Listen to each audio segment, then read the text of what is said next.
Click করুন অ্যাপের bell আইকনে আর সাবস্ক্রাইব করুন এবিপি আনন্দ। সব সময় থাকুন খবরে। साथियों, आज यहां जब मैं अर्धसैनिक बलों की परेड देख रहा था, आप सभी के अद्भुत कौशल्य को देख रहा था, तो मन में एक और तस्वीर भी थी। ये तस्वीर थी पुलवामा हमले की। उस हमले में हमारे पुलिस बेड़े के हमारे जो वीर साथी शहीद हुए, वो अर्धसैनिक बेड़े के ही थे। देश कभी भूल नहीं सकता कि जब अपने वीर बेटों के जाने से पूरा देश दुखी था, तब कुछ लोग उस दुख में शामिल नहीं थे। वो पुलवामा हमले में भी अपना राजनीतिक स्वार्थ खोज रहे थे, अपना राजनीतिक स्वार्थ देख रहे थे। देश भूल नहीं सकता कि तब कैसी कैसी बातें कही गई, कैसे कैसे बयान दिए गए। देश भूल नहीं सकता कि जब देश पर इतना बड़ा घाव लगा था, तब स्वार्थ और अहंकार से भरी भद्दी राजनीति कितने चरम पर थी। और उस समय उन वीरों की तरफ देखते हुए मैंने विवादों से दूर रह करके सारे आरोपों को झेलता रहा, भद्दी भद्दी बातों को सुनता रहा।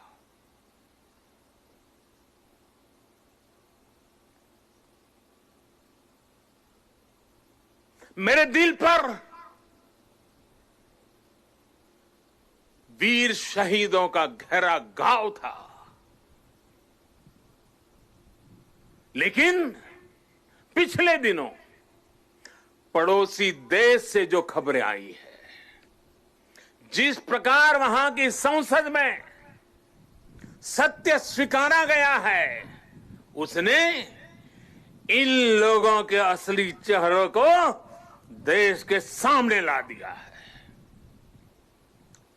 अपने निहित स्वार्थ के लिए, राजनीतिक स्वार्थ के लिए ये लोग किस हद तक जा सकते हैं। पुलवामा हमले के बाद की गई राजनीति इसका बहुत बड़ा उदाहरण है। मैं ऐसे राजनीतिक दलों से, ऐसे लोगों से आग्रह करूंगा, और आज के समय में जरा विशेष आग्रह करूंगा, और सरदार साहब के प्रति अगर आपकी श्रद्धा है तो इस महापुरुष की इस विराट प्रतिमा के सामने से आपको आग्रह करूंगा कि देश हित में,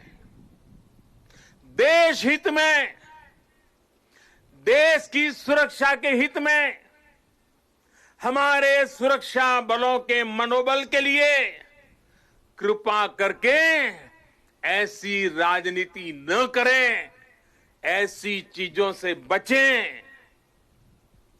अपने स्वार्थ के लिए जाने अनजाने आप देश विरोधी ताकतों की उनके हाथों में खेलकर, उनका मोहरा बनकर न आप देश का हित कर पाएंगे और न ही अपने दल का। साथियों, हमें ये हमेशा याद रखना है कि हम सभी के लिए अगर सर्वोच्च कोई बात है तो वो है सर्वोच्च हित, देश हित। सर्वोच्च हित, देश हित। जब हम सबका हित सोचेंगे तभी हमारी भी प्रगति होगी, तभी हमारी भी उन्नति होगी। भाइयों और बहनों, आज अवसर है किस विराट भव्य व्यक्तित्व के चरणों में हम उसी भारत के निर्माण का संकल्प दोहराएं जिसका सपना सरदार वल्लभ भाई पटेल ने देखा था। एक ऐसा भारत जो सशक्त होगा, समृद्ध होगा और आत्मनिर्भर होगा। आइए इस पावन अवसर पर हम फिर से राष्ट्र के प्रति अपने समर्पण को दोहराएं। आइए सरदार पटेल के चरणों में नतमस्तक होकर हम ये प्रतिज्ञा लें कि देश का गौरव और मान बढ़ाएंगे, इस देश को नई ऊंचाइयों पर ले जाएंगे।